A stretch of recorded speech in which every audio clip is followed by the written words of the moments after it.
Et si suivre ton rêve, même en secret, pouvait un jour changer ta vie et celle de ta famille?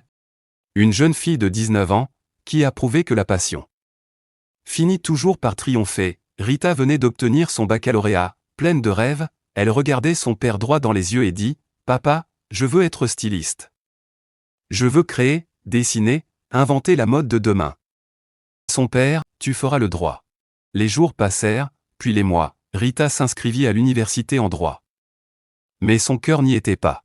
Chaque matin, elle allait en cours comme tout le monde, mais chaque après-midi, elle filait discrètement dans un grand centre de formation en stylisme. C'était son secret, son refuge, son vrai monde. Pendant 2 ans, Rita vécut entre deux vies, étudiante sérieuse le matin, styliste passionnée le soir. Elle travaillait sans relâche, cousant des tissus, dessinant des modèles, tout en préparant ses examens de droit pour ne pas décevoir son père. Un jour, le père de Rita reçut une lettre officielle. C'était une invitation à un concours national de stylisme, adressé à Rita, sa propre fille. Le père lut la lettre plusieurs fois, pensant à une erreur, mais non.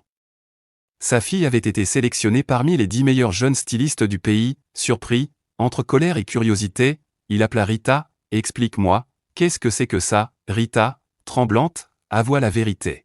Le grand jour arriva, une immense salle, remplie de chefs d'entreprise, de journalistes et de créateurs venus de partout. Les modèles défilaient, les lumières brillaient, la tension montait. Rita, vêtue de sa propre création, présentait une robe symbolisant la beauté et la dignité de la femme africaine. Lorsque son mannequin monta sur scène, un silence tomba dans la salle. Chaque couture, chaque couleur, chaque geste parlait d'amour, de courage et de foi. À la fin du défilé, le jury se leva.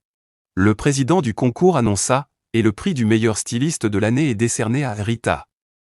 La foule explosa de joie, les caméras, les applaudissements, les cris. Tout vibrait. Rita monta sur scène, les yeux pleins de larmes, et aperçut ses parents dans le public. Son père pleurait. Oui.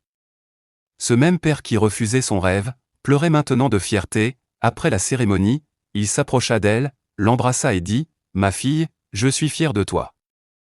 Tu avais raison.